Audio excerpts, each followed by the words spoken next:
1011 Now streaming studio in Lincoln, Nebraska. This is the REPORT Husker Show. Hello and welcome, everyone. It is late Friday night, another REPORT Husker Show from the 1011 Now streaming studio. The Huskers hanging on, a 20-7 win against Illinois. And Kevin, we have live coverage tonight from Champaign, Illinois. The one, the only Chase Matteson there is still in Memorial Stadium. The game ended. It was a long game. Ended, was it, about an hour ago now. Chase, how was it there in Champaign? Yeah, well, we were looking at how long the game might run, and it was around the 3 hour and 15-minute mark, but that blew that number out of the water. This was a slow and grudging Big Ten game that, the Nebraska fans endured. I think Illinois, there was a lot of fans that ended up getting out of here early, but just a tough game and a tough win heading into the bye week. It's the first time Nebraska has beat Illinois in the past 3 times, so a huge win for the Huskers, and they get to go home happy. Chase, it's a win that brings Nebraska to 3-3 on the season. So they hit the midway point of the year with a 500 record, which I think a lot of Nebraska fans would say, okay, that's all right. You're able to save a little face with this win. And Matt Rule said before the game that he was going to find out about his team with how they responded from the Michigan game by the way they performed at Illinois. What did you find out about this team tonight? Yeah, well, I would say the word is resiliency by the defense, because this is a Nebraska offense that, Coach Satterfield he knows what he's doing, but, he can't control if a player holds onto a ball. And the turnover bug got the Huskers again tonight. We saw it early in the season, and it kind of looked like a fluke at times, some of the plays, but it's clearly a problem, right? The entire running back room, just can't hold on to the ball, and especially with Gabe Irvin Jr. and Ramir Johnson out, you have to play the guys that are healthy, and they can't hold on to the football. Heinrich Harburg also threw an interception. It was almost like the offense was willing to let Illinois come back in this game, but the defense responded resoundingly, and just huge plays on the defense. Quentin Newsom, his first interception as a Husker, just huge plays down the stretch. So that's what I learned, that this defense really has the offense is back. And, Phelan Sanford said, if the offense scores 3 points, we have to let up 0. And that's kind of the mentality the defense was playing with tonight. And with the Huskers going 3 for 6 in the red zone this evening, the offense needed the defense to bail them out a little bit. Is it fair to say that Nebraska was lucky they were playing Illinois tonight? Yeah. Because the 3 turnovers Nebraska committed all came in the fourth quarter. And you just mentioned the red zone situation.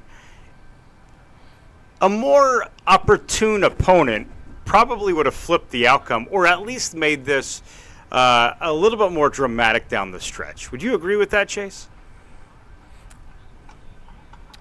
Yeah, I would say Luke Altmaier, good quarterback, but, this is an Illinois offense that just didn't really have big plays. Okay, he's not the greatest quarterback. He made a few throws, but Illinois' offense, yeah, they're glad that this wasn't Purdue they were playing, because Purdue found ways to score last week against Illinois, and if there was the same mistakes, they're glad this isn't Maryland. There's a lot of Big Ten teams out there that would capitalize on the turnovers they made, so I completely agree with you.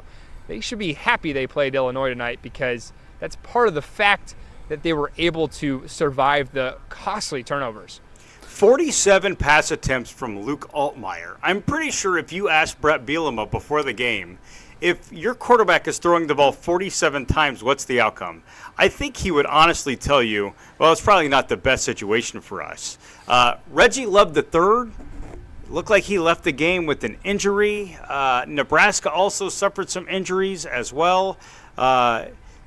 This was kind of stereotypical Big Ten West football. It was a cold, breezy night in Champaign, and the first 2 drives took up a ton of time. Like clock time, it was almost 12 minutes, and it resulted in 3 total points. Yeah, and Illinois coming away, finishing with net rushing yards of 21. I know Chase has brought this up before, but, against Minnesota had to throw the ball 40-some-odd times in that game. And again, the Nebraska defense again shuts down the Illinois run game, and Altmaier, like you said, throws the ball 47 times. Chase, we got some questions for you. Number one, let's start with this. What was the tone afterwards? You just exited the interviews and you got to talk to Matt Rule and some of the players. You know, how did they receive getting this victory, 20-7 over Illinois? Yeah, I would say that, it was just, we couldn't hear the locker room from the little tunnel we're over here on the side of the stadium, but it sounded like they were hyped up, and they sounded like they really took this win to heart, because this was a grueling win. You mentioned injuries. I think that played a factor into the time of the game. Obviously, some players returned, but there was a lot of injuries. Marcus Washington, current status is unknown. He came out in street clothes. It looked like at one point Ethan Piper had to be carted off. He ended up walking off and coming back. So a ton of injuries that I think led to a locker room that was just emphatic, right? Tristan Alvano came out. We talked to him briefly afterwards, and almost just, he was saying that it was like crazy in there, right?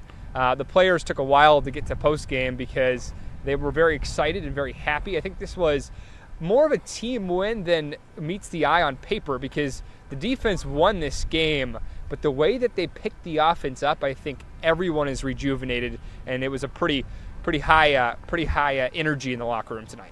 Well, why do you think that is? Why did Nebraska get so hyped up about beating Illinois 20-7 on the road? Imagine what they would do if they beat Maryland next month. Mm-hmm. Like, why do you think that they were so fired up about this? That's a good point, Kevin. And I think, maybe from a fan's bird's eye view, it should be like, they shouldn't be celebrating this win. They barely got the win. But I think this is a win for the Matt Rule era. And I don't want to be a little bit too far-fetched or looking too far ahead. But I think, Ty Robinson said, and Matt Rule even mentioned Ty Robinson. I asked him, what are those conversations like coming off the field with Matt Rule? Because the two of them walked off together, and Matt Rule even talked about talking to Ty about, wanting to be part of this longer. And he just said it's just the change in the coaching staff is just kind of lit a fire under some of these guys, the players that have been there and been through the Frost era. So, I get fans maybe saying that you shouldn't be really celebrating a 20-7 win over Illinois where you almost threw away the game in the fourth quarter. But this was I think this was just more of a, team resiliency win. After the brutal loss last week, the Sunday practice, this was a win for the Matt Rule era. Yeah, that's interesting you just brought up those Sunday practices, because we're almost a week removed from that. Yet it continues to come up in every interview and anytime we're around players or coaches. Matt Rule said after the game, this is a team that's learning how to win. So I think that maybe aligns with what Chase is saying, that, forget the scoring difference, forget the opponent. It's more about they need to find a way to win a game, especially win on the road. Well, and one of my buddies messaged me during the game, and he's like, this feels like it's going to be a 21-20 loss for Nebraska. You think you have the game in control, but you just keep shooting yourself in the foot, penalties, turnovers, things like that, and then all of a sudden it's going to slip away from you, kind of like the Minnesota game did. But unlike the Minnesota game, the defense did make stops. They did manage to put their foot in the ground, and they did manage to salt it away. Chase, some additional questions here. We're approaching midnight, so we're going to go fairly quick. I'm going to kind of go popcorn questions with you. Most impressive player you saw on the field for Nebraska tonight was who? I would have to say Jamari Butler or Quentin Newsom. Jamari Butler made a lot of plays on the inside. Isaac Gifford. I would say Jamari Butler. Let's just keep popcorning. Jamari Butler, 3 tackles, 1.5 sacks, 1.5 TFLs. What was the atmosphere like inside Illinois' Memorial Stadium? Announcers on television said it's a late arriving crowd. What was it really like? Well, late arriving, I would say it's almost more of a early leaving, because it was kind of a mixture of both. The west side, the alumni and more of the Illinois fans, were full house, and I think it might have led because of the Dick Butkus honoring and just everything with that. So it was a good home crowd. Student section, though, dwindled down fast. I think the cold kind of scared some people away. Now, the big red section, which was over here, just a few sections to the left of the south end zone, they were through and through, staying through most of the game. So I would say it got loud at times. It wasn't Colorado, but it definitely was a factor a little bit. Okay, I think I know the answer to your next question, or my next question. What decided the game? Simply, was it the defense? I think it was the defense not wanting to quit, because you can't just say it was the defense. The way that they were having to go out there and thrown out there in bad situations, the defense not quitting. And I also think, while Heinrich Harburg did make some mistakes tonight, he was able to lead the team and make the throws he needed to, especially on fourth down in the first half. He really converted some plays to get those points when in the second half the offense just wasn't working. Okay, that transitions perfectly into my next question. How did you feel Heinrich Harburg played? I think he played well as a leader. As a player, I think it was a little bit a tale of two halves. I think he was trying to take some more shots in the second half that maybe weren't the smartest throws. And then, Matt Rule was even fired up with him a little bit on the sidelines. Just some communication issues on some of his runs. But I think, he played well as a leader. All right, that's great. I've only got a couple more. What, like the fire that happened at Memorial Stadium this week, could you tell, was there anything that made you realize that something like that happened in that facility? No. Yesterday I was here and you could smell a little bit of smoke, but, I was just, letting fans know what I smelt, but they did an immaculate job cleaning it. Obviously, there were some things that we could see that fans couldn't from where that fire happened, but overall, the facilities here have been great, and no complaints there. Illinois pays tribute to Dick Butkus tonight. What did they do that you saw that was pretty cool, or that you will remember from being on the field in a game that clearly had a pretty heavy tone for Nebraska's opponent? Yeah, they did a moment of silence before the game, which was nice. They played a lot of video clips of, Dick Butkus just being a funny guy during the game. And it would be a break, and then you have a little montage of some of his clips talking about Illinois or him doing funny commercials. So just a very respectful way of honoring him, but also just a little bit of fun because it is a football game. The student section actually had these colored tiles, and I was trying to make it out. It was a little bit hard to see, but they tried to make in the colored tiles like a helmet with the DB logo. But, just overall, I think they did him justice. And may he rest in peace. It was a nice touch to this game. Obviously, Illinois didn't get the win, but I think they did a good job. Yeah, you had some really nice video Thursday night, Chase, of the statue of Dick Butkus that stands outside Memorial Stadium, and some of the flowers that fans had brought to the stadium and left right there. Last question: how was Black Dog Barbecue? Oh, it was great. It was great. I saw some Nebraska fans. I actually met a Nebraska fan last night from Mississippi. So, Nebraska travels. And, the barbecue was good. It was, pretty good for Champaign, Illinois. I enjoyed it. It had some heat. So, it was a good choice of meal. Final thing, I know we're wrapping up here. I might pronounce this name wrong. I think it's Grant Taggy. Yeah. Am I correct there? Yep. Taggy. He was one of the most emotional guys on the sidelines with the linebacker group, and him being able to step in a little bit, and like Phelan Sanford, guys that are Nebraska guys that have been waiting for this opportunity. That was somebody I just wanted to mention on here because he had emotion. He was almost teared up in the tunnel post game. I think the defense having some injuries, the opportunity for some of these guys, especially these Nebraska guys, just overall really made for a special night for them. The onside kick that wasn't actually an onside kick that Grant Taggy recovered. So, Chase, we appreciate you. Again, live reports from Champaign, Illinois. We'll go ahead and we'll let you go. We know you got a long travel day tomorrow, and Kevin and I will wrap up here in just the next few minutes. So appreciate you very much, Chase. Yeah, thanks, guys. Good recommendations, Kevin. Never made it to the eyeglass pizza connoisseur place, Monocle's, but the time in Champaign was nice. A little bit cold, but nice. And Nebraska comes home into the bye week at 500. He really the Black Dog, that was a good play. Was. But he missed out on Monocle's Pizza, and I was hoping that Chase could bring me back a frozen Monocle's Pizza. That would have been a nice treat. Would have been a nice treat. I mean, I have a birthday coming. I'm just joking. But anyway, just wanted to ask you before, like you said, we're halfway done with the season now. We're 3-3. Is that probably about where we expected this program should be? I think a lot of people were hopeful for maybe 4-2. I mean, you're a fumble, one Anthony Grant but honestly, fumble away from 4-2. You're right. You're right. And it's crazy how one game, this is the roller coaster of Nebraska football, right? Is. Unfortunately, over the past 5 years, the roller coaster has stayed kind of down below the waterline. Mm-hmm.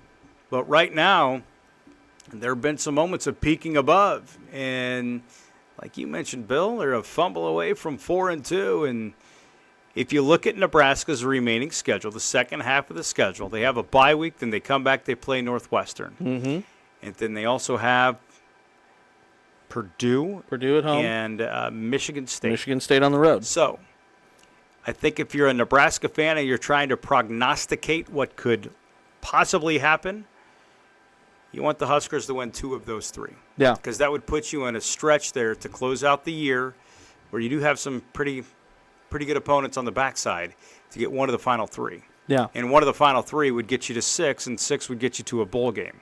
And I think that's kind of the watermark for a lot of folks that are going to be a little bit,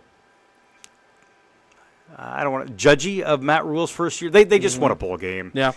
And Matt Rule, interestingly, said this week that he feels the development of this program has maybe been stunted a little bit because of the lack of bowl games. of the lack of a bowl game. Not going to a bowl, but the month's worth of practice that you get by going to a bowl, which is fascinating because in 2020, because there wasn't a full season, there was the option for Nebraska to attend a bowl game, but the players voted not to or attend. so the story goes. Yes. That they did not want to go to a bowl game. So, I mean, hindsight's always 20/20, right? It is. It is always 20/20. It's like a bowl game, a postseason berth, even if it's Detroit on the 27th of December, it would do this program some good. It would. I mean, the fans would travel for it. I mean, they haven't been able to travel for one for a long time now. And, again, I'm sure the players would be excited. They always get some swag from the bowl games and all that stuff. And, you don't know how good you have it until you don't have it anymore. That's and right. Nebraska fans, Nebraska players haven't had a bowl game for quite some time. So here we are on October 6th. Well, 7th, because it is past midnight now, yeah. talking about Nebraska's bowl chances after 6 games of the first year of the Matt Rule era as Nebraska's 3-3. So, to go back to your original question here in this discussion, Bill, I think fans would be okay. You're not 2-4. No, you're not. 2-4, it's probably some people checking out on the season. Yes. 3-3 will keep you invested. Yes. And I'm very curious to see how this team improves over the next month. Yeah. It's going to be a big month for Nebraska. Matt Rule said the bye weeks are almost just as important as the bowl games, those practices during the bye weeks. And there is a chance that the team, the program, the fans can all look back when this 2023 campaign is done and say the turning point was that Sunday night practice. After they didn't show up against Michigan, and the way that set the tone. Jamari Butler in his post-game news conference following the win over Illinois tonight, he said, man, I've never had anything like that. And maybe it was a wake-up for players. Maybe it was a moment where they started to believe what they were capable of doing. Mm-hmm. So there is, I think that there was some physical motivation. I mean, I think those boys got after it. Mm-hmm. And there were some bruised and sore bodies right after. So physically, I don't want to say it was punishment, but it was practice with a purpose. Yeah. And there was also an emotional purpose behind that Sunday practice of we're going to recognize what we're capable of doing. Additionally, also saying what we had done on Saturday, that ain't going to cut it. No. And if we do that, there's going to be a consequence. You're a parent. You know how this goes. Oh, yeah. Sometimes when standards and expectations aren't met, you have to put in a consequence. If you don't, that's when corners start to get cut. Mm-hmm. And behaviors that aren't what you want become the norm. Mm-hmm. Don't know. Will be interesting to watch. Again, will we hear from Rule during the bye week at all? Do you know? We don't know. We Matt don't know. doesn't even know. Matt doesn't know. All right, As well, he Matt mentioned doesn't during know. his news conference. When I talk to you next, and then he mentioned Monday, Tuesday, he furrowed his brows, or Wednesday. Like, no one really knows. They're We're not more sure. worried about getting warm, getting home. fed, and getting out of Illinois. All right, so bye week this week. So you may hear from us, depending on if we hear from Rule and all that schedule. Not sure. But then no game next Saturday. Are bye weeks some of your favorite weeks of the year? You get to sit back, sit on a Saturday, watch college football, unencumbered by work. I don't mind bye weeks. You don't mind? I think the Nebraska media needs a bye week. Yes. Not just in the current sense, but just in general. Yeah. Year to year. Yeah. The bye week is always welcomed. You get to you burn the candle at both ends during the football season. We love what we do. It's fun. It's exciting. Take the kids to the pumpkin patch, or They usually don't ever do that. no? I'll actually sit and watch college football There you like go. most college football fans do, There you go. because usually we're spending our days in Champaign or at Memorial Stadium. Bye weeks are nice. Bye weeks are nice. Let's just say that. And then Northwestern at home. That game time is still to be announced. We're not sure, but I believe they're doing their 100th anniversary of Memorial Stadium. So it's homecoming, isn't it? Is it homecoming? I believe so. But yes, it's the 100th anniversary. No, Purdue's homecoming. Northwestern is the 100th anniversary of Memorial Stadium game. So they will have some probably fancy stuff, special stuff for that game. You'll see a lot of promotion for Nebraska's home venue over the next couple of weeks. I think that the bye week is perfect for those initiatives that the folks at the University of Nebraska are going to take on. All right. So that's the next game. It's Northwestern. If I had to guess, I bet that's an 11 a.m. game. Yes, I would guess that as well. But that will be announced hopefully later this week, coming week. I bet Monday. it's coming up on Monday. On Monday. So until next time, Kevin, thanks so much for jumping in. Again, it's thanks to Chase. Again, live coverage in Champaign, Illinois. And as always, keep it tuned to 1011 for all the latest news, weather, and sports. Until next time, folks, to have a good one. You've been listening to the REPORT Husker Show from 1011. Watch, listen, and stream on the 1011 Now app, on YouTube, or wherever you get your podcasts. For more Husker coverage throughout the week, watch the REPORT on 1011 Sports at 6 and 10 p.m. and download the